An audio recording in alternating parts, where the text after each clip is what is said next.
Hi viewers, welcome to my channel. আজকের আমার topic তোমরা দেখতেই পাচ্ছ, জিলেটের ইয়ার সলিউশন করব। 2018 সালের জিলেটের যে ম্যাথের কিছু কোশ্চেন ছিল সেগুলো আমি সলভ করব। আমার এই চ্যানেলে আমি কিন্তু বেসিক্যালি ক্লাস 10, 11, 12 এবং জয়েন্ট এন্ট্রান্সের যে পরীক্ষা হয়, ডব্লিউবি জেই বলো বা জেই মেন, জেই অ্যাডভান্স বা এনডিএ লেভেলের যে পরীক্ষাগুলো হয়, বা আরো কিছু কিছু জায়গাতে ভর্তি হওয়ার জন্য যে ম্যাথামেটিক্সের উপর এইচএস এর পর এন্ট্রান্স পরীক্ষা দিতে হয়, সেই রিলেটেড ভিডিও বানিয়ে থাকি। এছাড়া চাকরির পরীক্ষা যে হয়, কম্পিটিটিভ এক্সামের ক্ষেত্রে যে শর্টকাট ট্রিক্স আমাদের লাগে, যার সাহায্যে আমরা কম্পিটিটিভ পরীক্ষায় সময় বাঁচিয়ে অঙ্ক করে ফেলতে পারি খুব দ্রুততার সাথে, এই ধরনের ভিডিও বানিয়ে থাকি। এছাড়াও ছোট ক্লাসগুলোতে, অর্থাৎ ক্লাস 5, 6, 7, 8 এই ক্লাসগুলোতে যে বীজগণিতের ধারণা রয়েছে বা কনসেপচুয়াল যে প্রবলেমগুলো থাকে ম্যাথামেটিক্সের উপর, সেগুলোর উপরও কিন্তু ভিডিও বানিয়ে থাকি। তোমরা চ্যানেলে গিয়ে দেখতে পারো। আশা করি তোমাদের ভালো লাগবে। আমি চেষ্টা করেছি অঙ্কটাকে যতটা সহজে বোঝানোর। অঙ্ক বিষয়টা অ্যাকচুয়ালি অনেকেরই কঠিন লাগে, সেই জন্য যতটা সহজে বোঝানো যায় সেটা বোঝানোর চেষ্টা করেছি। তোমরা কিন্তু নিজেরাও দেখো এবং বাড়িতে যারা রয়েছে পড়াশোনার সাথে যুক্ত বা বন্ধু বান্ধব, তাদেরকেও দেখতে বলো। আশা করি তাদের ভালো লাগবে এবং অঙ্কটা অনেক সহজে শিখতে পারবে। আজকে একটা নতুন সংযোজন নিয়ে চলে এসেছি, জিলেটের এবার থেকে কিন্তু ম্যাথ আলোচনা করব। তো তোমাদের বলার, যারা জিলেট পরীক্ষার জন্য প্রিপারেশন নিচ্ছ তারা অবশ্যই কিন্তু আমার চ্যানেলটা ফলো করতে পারো। কারণ জিলেটের উপর যে কোশ্চেনগুলো বেসিক্যালি ম্যাথামেটিক্সের উপর যে কোশ্চেনগুলো আসে, এবার থেকে কিন্তু আমি সেগুলো নিয়ে আলোচনা করব এবং ইয়ার সলিউশনও তোমাদের করে দেবো। এবং যে প্রবলেমগুলো আলোচনা করবো ওগুলো ডেসক্রিপটিভলি আলোচনা করে দেবো, যাতে তোমাদের মনে রাখতে সুবিধে হয়।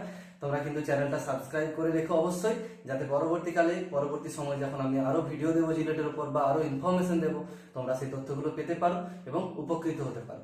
এবং তোমাদের জানাশোনা যারা রয়েছে, যারা জিলেটের পরীক্ষা দেবে, তাদেরও চ্যানেলটা শেয়ার করে দিতে পারো, যাতে তারা ভিডিওগুলো দেখে উপকৃত হতে পারে। তো আর কিছু না বলে আমি এবার 2018 সালে যে জিলেটের কোশ্চেনগুলো এসেছিল ম্যাথামেটিক্সের উপর, সেগুলো নিয়ে আলোচনা শুরু করছি। তোমরা কিন্তু অবশ্যই স্কিপ না করে শেষ পর্যন্ত দেখো।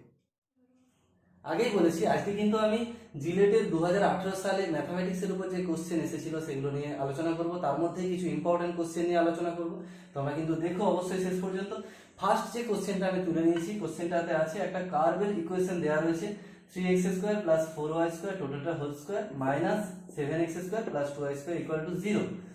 এখানে বলছে হুইচ ইজ ট্রু। চারটে অপশন রয়েছে, no tangent at origin, 1 tangent at origin, 2 tangent at origin, 3 tangent at origin. অর্থাৎ অরিজিনের ট্যানজেন্টের সংখ্যা আমাকে ক্যালকুলেট করতে হবে। তো এখানে কটা ট্যানজেন্ট থাকবে।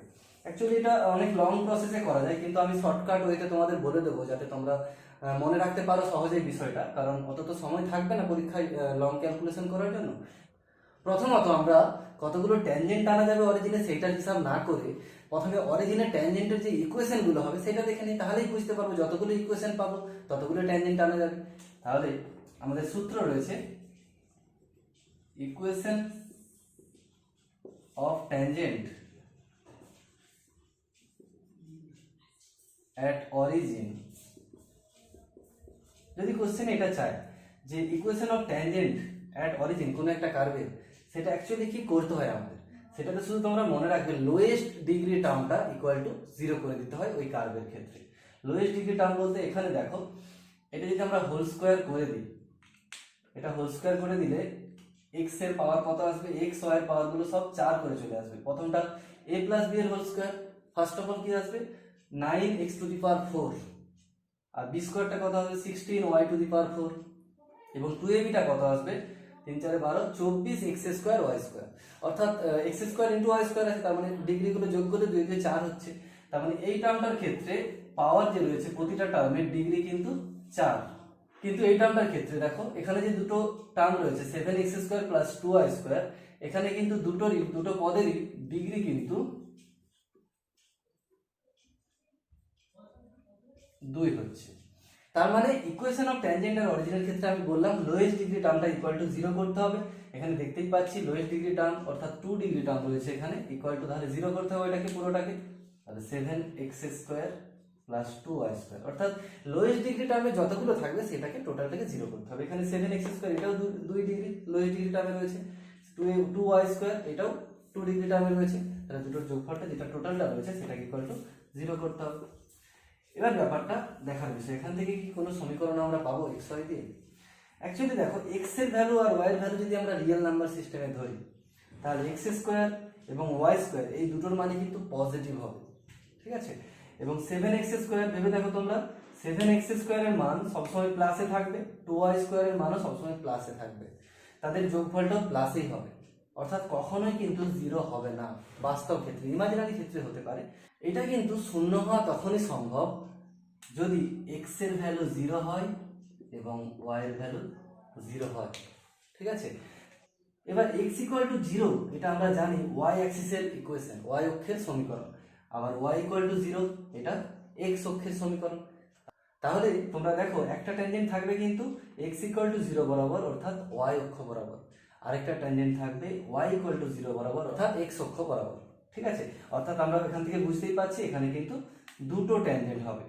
দেখতে পাচ্ছি একটা ট্যানজেন্টের সমীকরণ x = 0 আর একটা ট্যানজেন্টের সমীকরণ y = 0, অর্থাৎ দুটো ট্যানজেন্ট হলো একটা x অ্যাক্সিস এবং একটা y অ্যাক্সিস। তাহলে এখানে option 3 is the right option, অর্থাৎ to tangent at the origin.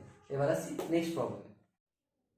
এবার আজকে সেকেন্ড প্রবলেমটাতে রয়েছে the family of circle having centre at origin, অর্থাৎ সেই সমস্ত বৃত্তগুলো যাদের অরিজিনে কেন্দ্র রয়েছে। ঠিক আছে, তাদের ডিফারেন্সিয়াল ইকুয়েশন আমাদের ক্যালকুলেট করতে হবে। চারটে অপশন রয়েছে, x + y dy dx = 0, x - y dy dx = 0, y + x dy dx = 0 and last option y - x dy dx = 0। আমাদের ফাইন্ড আউট করতে হবে কোনটা হবে ডিফারেন্সিয়াল ইকুয়েশন ওই সার্কেলগুলোর, ওই বৃত্তগুলোর যেগুলোর কেন্দ্র অরিজিনে রয়েছে। তো প্রথমত 0 0 পয়েন্টে কেন্দ্র রয়েছে। আমরা যদি ব্যাসার্ধ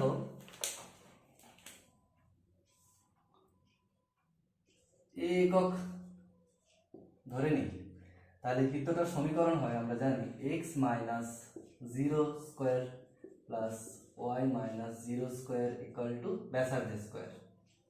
ঠিক আছে, x মাইনাস এই কেন্দ্রটা বসাতে হয়, ফার্স্ট ভুজটা বসাতে হয় কেন্দ্রে, x - 0² + y - দ্বিতীয়টা বসাতে হয় 0² = a²। এটা কিন্তু বৃত্তের সমীকরণ। প্রথমত ডিফারেন্সিয়াল ইকুয়েশন ক্যালকুলেট করার আগে আমাদের কিন্তু ইকুয়েশনটা দরকার, যে কার্ভ বলেছে তার ইকুয়েশনটা আগে দরকার। ইকুয়েশনটা আমরা ক্যালকুলেট করলাম, তাহলে এখান থেকে পাবো দেখো x² + y² = a²। এখানে কিন্তু a আরবিট্রারি কনস্ট্যান্ট বা প্যারামিটার, কারণ এখানে এর ভ্যালু যখন আমরা বৃত্তটা একটু ছোট নেব তখন এর ভ্যালুটা কম হবে, আবার একটু বড় বৃত্তও নিতে পারি, সেক্ষেত্রে এর মানটা একটু বেশি হবে, যেটা এই ইকুয়েশন থেকে এলিমিনেট করে আমাদের ডিফারেন্সিয়াল ইকুয়েশনটা কিন্তু ফর্ম করতে হবে, অর্থাৎ এটাকে এখানে এলিমিনেট করতে হবে। এখানে পাশে লিখে রাখো তোমরা অবশ্যই, a ইজ আরবিট্রারি কনস্ট্যান্ট, এটা আমরা এলিমিনেট করব। তো এখানে আমরা ডেরিভেটিভ করে দিলে হবে উইথ রেসপেক্ট টু x। তোমরা লিখে নিও differentiating with respect to x। যদি x² কে ডেরিভেটিভ হয় এটা হবে 2x, এটা হবে 2y dy dx। এটা আরবিট্রারি কনস্ট্যান্ট, কনস্ট্যান্টের ভ্যালু ডেরিভেটিভ করলে 0 হয়ে যায়। দেখতে পাচ্ছি আমাদের কিন্তু a এলিমিনেট হয়ে যাচ্ছে, অর্থাৎ এখানে আর a নেই। এরপর বোথ সাইডে যদি আমরা 2 দিয়ে ডিভাইড করে দিই তাহলে আসবে x + y dy dx = 0। এটাই কিন্তু আমাদের রিকোয়ার্ড ডিফারেন্সিয়াল ইকুয়েশন। তার মানে এখানে আমাদের option 1 is the right option. আমরা কিন্তু দেখতে থাকো, আর একটা খুব ইম্পর্টেন্ট প্রবলেম নিয়ে আসছি এরপর। আজকে শেষ প্রবলেমটা দেখো, এটা একটা ম্যাট্রিক্সের প্রবলেম। ম্যাট্রিক্সটা রয়েছে 2x2 অর্ডারের matrix, cos θ sin θ sin θ cos θ। ঠিক আছে, আমাকে চারটে অপশন দিয়েছে এখানে দেখো। এই ম্যাট্রিক্সটা সিমেট্রিক হবে, স্কিউ সিমেট্রিক হবে, না সিঙ্গুলার হবে, না অর্থোগোনাল হবে। এই অঙ্কটা কিন্তু খুব ইম্পর্টেন্ট একটা প্রবলেম। এই ধরনের প্রবলেম কিন্তু আমি দেখছিলাম কোশ্চেন তোমাদের প্রতিটা ইয়ারে কিন্তু জিলেটে এই ধরনের কোশ্চেন আসতে থাকে। তোমরা কিন্তু অবশ্যই শেষ পর্যন্ত দেখো, প্রবলেমটা খুব ইন্টারেস্টিং। তো আমি শর্টকাটে বলে দেবো, প্রতিটা রুল চেক করার জন্য যে নিয়মগুলো আছে আমি শর্টে বলে দিচ্ছি, তোমরা একটু দেখে নাও। প্রথমে সিমেট্রিক ব্যাপারটা কি? সিমেট্রিক ব্যাপারটা আমরা সূত্রে, অনেক সূত্র রয়েছে, সূত্রের সাহায্যে করা যায়, কিন্তু আমরা ম্যাট্রিক্সকে দেখেই বুঝতে পারবো এটা সিমেট্রিক হবে না স্কিউ সিমেট্রিক হবে। তোমরা এই রুলটা শিখে রাখো। একটা সাপোজ সিমেট্রিক ম্যাট্রিক্সের আমি উদাহরণ দিচ্ছি, 2 3 4 3 4 5 1 1 7। এটা কিন্তু একটা সিমেট্রিক ম্যাট্রিক্স। ঠিক আছে, কারণ সিমেট্রিক ম্যাট্রিক্স আমরা কি করে বলতে পারি এটাকে? ব্যাপারটা হচ্ছে তোমরা কিভাবে বুঝবে ম্যাট্রিক্সটা দেখেই সেটা সিমেট্রিক হবে, কি করে বুঝবে?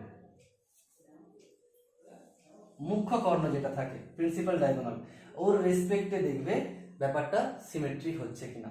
দেখো সিমেট্রিক হচ্ছে, এখানে 3 এখানে 3 এখানে 4, এই জায়গাটায় 4 এখানে 4, এই জায়গাটায় 1 এখানে 1, অর্থাৎ এই মুখ্য কর্ণের সাপেক্ষে প্রিন্সিপাল ডায়াগোনালের রেসপেক্টে এলিমেন্টগুলো কিন্তু সেম রয়েছে, সেজন্য আমরা এটাকে সিমেট্রিক বলতে পারি। এবার এখানে দেখো, এখানে মুখ্য কর্ণের সাপেক্ষে, এটা মুখ্য কর্ণ cos θ মুখ্য কর্ণে রয়েছে বা প্রিন্সিপাল ডায়াগোনালে রয়েছে, এখানে sin θ রয়েছে, এখানে মাইনাস sin θ রয়েছে, তাহলে কিন্তু এটা সিমেট্রিক হচ্ছে না, সিমেট্রিক হচ্ছে না। এখানে যদি মাইনাস চিহ্নটা না থাকতো, এখানেও sin θ এখানেও sin θ থাকতো, তাহলে কিন্তু সিমেট্রিক হয়ে যেত, অথবা এখানে মাইনাস sin θ আর এখানেও মাইনাস sin θ থাকলেও সিমেট্রিক হয়ে যেত। এবার আসছি পরের ব্যাপারটাতে, স্কিউ সিমেট্রিক হবে কিনা। এবার স্কিউ সিমেট্রিকের একটা উদাহরণ দিচ্ছি। অ্যাকচুয়ালি উদাহরণটা দেখেই তোমরা কিন্তু কোনো ক্যালকুলেশন ছাড়াই বলে দিতে পারবে এটা স্কিউ সিমেট্রিক ম্যাট্রিক হবে। তো আমি ব্যাপারটা জানি, সেই জন্য আমি খুব সহজেই রেখে ফেলতে পারবো।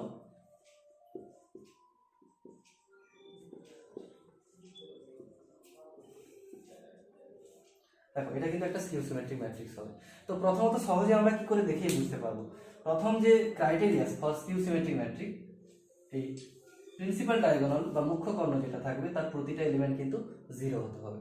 এবং তারপর সেকেন্ড ক্রাইটেরিয়া হচ্ছে সিমেট্রিক ম্যাট্রিকের ক্ষেত্রে যেমন হচ্ছিল যে এই ওর রেসপেক্টে, মুখ্য কর্ণের রেসপেক্টে এলিমেন্টগুলো সেম আসছিল, এখানে সেম আসবে, শুধু সাইনটা অপোজিট আসবে। এবং এখানে 4 আছে, এখানটাতে -4, এখানে 5 আছে, এখানটাতে -5, এখানটা -3 রয়েছে, তার উপর দুইটাতে রয়েছে 3, অপোজিট সাইন রয়েছে। প্রথমে দেখেই বোঝা যাচ্ছে এটা কিন্তু হবে না স্কিউ সিমেট্রিক, কারণ মুখ্য কর্ণের যে এলিমেন্টগুলো 0 এখানে কিন্তু নেই, cos θ রয়েছে, কারণ cos θ এর মান সর্বদা 0 হবে না, থিটার সমস্ত মানের জন্য নিশ্চয়ই cos θ শূন্য হয় না, সেজন্য মুখ্য কর্ণের এলিমেন্ট সবসময় দুটো এলিমেন্ট 0 হচ্ছে না, সেজন্য এটা স্কিউ সিমেট্রিক হবে না, আর দেখারই দরকার নেই, তার মানে স্কিউ সিমেট্রিকটা হলো না। এবার আসছি সিঙ্গুলার ম্যাট্রিক্সে। সিঙ্গুলার ম্যাট্রিক্সের ডেফিনেশন আমরা জানি, সিঙ্গুলার ম্যাট্রিক্সের ক্ষেত্রে ডিটারমিনেন্টটা 0 হবে। এক্ষেত্রে ডিটারমিনেন্ট ভ্যালুটা ক্যালকুলেট করি, এই ম্যাট্রিক্সটা যদি আমরা a ধরে নিই, determinant a equal to cos θ sin θ minus sin θ cos θ, ultimately কত আসছে দেখো, cos square θ minus sin plus হয়ে যাবে sin স্কয়ার θ ইকুয়াল টু 1 হয়ে যাচ্ছে, নট ইকুয়াল টু 0, তাহলে এই অপশনটা হচ্ছে না, অর্থাৎ সিঙ্গুলার ম্যাট্রিক্স হচ্ছে না। তার মানে অবশিষ্ট শেষ অপশনটাই হবে, অর্থোগোনাল ম্যাট্রিক্সই হবে। তবে অর্থোগোনালটা আমরা চেক করে বলে দিতে পারি, অর্থোগোনাল যে প্রপার্টি রয়েছে, এটা এই ম্যাট্রিক্স ধরে নিয়েছি, এই ট্রান্সপোজ তাহলে কত হবে, অর্থাৎ রোগুলোকে কলাম আকারে লিখবো, এখানে cos θ sin θ হবে, ফার্স্ট রোটাকে ফার্স্ট কলামে লিখলাম, সেকেন্ড রোটাকে সেকেন্ড কলামে, মাইনাস sin θ cos θ, এটা যদি a ধরি এটা হবে a ট্রান্সপোজ, এবং a ইনটু a ট্রান্সপোজ গুণ করলে যদি i হয়ে যায় সেটাকে বলা হয় অর্থোগোনাল ম্যাট্রিক্স। এটা ইকুয়াল টু, প্রথমে কিভাবে ম্যাট্রিক্সের গুণ হয়, ম্যাট্রিক্সের গুণ বিষয়ে যদি কারো ডাউট থাকে, আমার ম্যাট্রিক্সের গুণের উপর অনেক ভিডিও রয়েছে, তোমরা চ্যানেলে গিয়ে অবশ্যই দেখো, তাহলে বুঝতে সুবিধা হবে। প্রথম গুণটা হয় এই রোতে এই কলামের সাথে, cos square theta plus sin square theta, এটা 1 হবে, 0 0 1, এটা কিন্তু i চলে আসছে, অর্থাৎ আইডেন্টিটি ম্যাট্রিক্স চলে আসছে, তার মানে এটা অর্থোগোনাল ম্যাট্রিক্স হবে। আমাদের option 4 is the right option. তো এই ধরনের প্রবলেম আমি কিন্তু পরবর্তীকালে আরো নিয়ে আসবো। তোমরা যারা চ্যানেল আমার প্রথম দেখছো বা এখনো পর্যন্ত যারা সাবস্ক্রাইব করোনি, তারা কিন্তু একটু সাবস্ক্রাইব করে নিও, একটা সাবস্ক্রিপশন কিন্তু তোমাদের দরকার, যাতে আমি আরো মোটিভেশন পাই আরো এই ধরনের ভিডিও নিয়ে আসার জন্য। এছাড়াও আরো অন্য অনেক রকমের ভিডিও রয়েছে, যেমন বলেছি আগে ক্লাস 9 10 11 12 এগুলোর উপর অনেক ভিডিও রয়েছে, বা জয়েন্ট এন্ট্রান্সের উপর অনেক ম্যাথের এমসিকিউ রয়েছে, বা চাকরির পরীক্ষার জন্য কিন্তু অনেক ভিডিও রয়েছে, তোমরা দেখতে পারো। এবং তোমাদের জানাশোনা যারা রয়েছে, যাদের এই ধরনের ভিডিও প্রয়োজন, অঙ্কটা যারা একটু সহজে বুঝতে চায়, অঙ্ক যাদের খুব কঠিন লাগে, তাদের অবশ্যই এই ধরনের ভিডিওগুলো পাঠিয়ে দিও, তাহলে আশা করি তারা উপকৃত হবে। তাহলে আজকের মতো এটুকুই, থ্যাংকস ফর ওয়াচিং।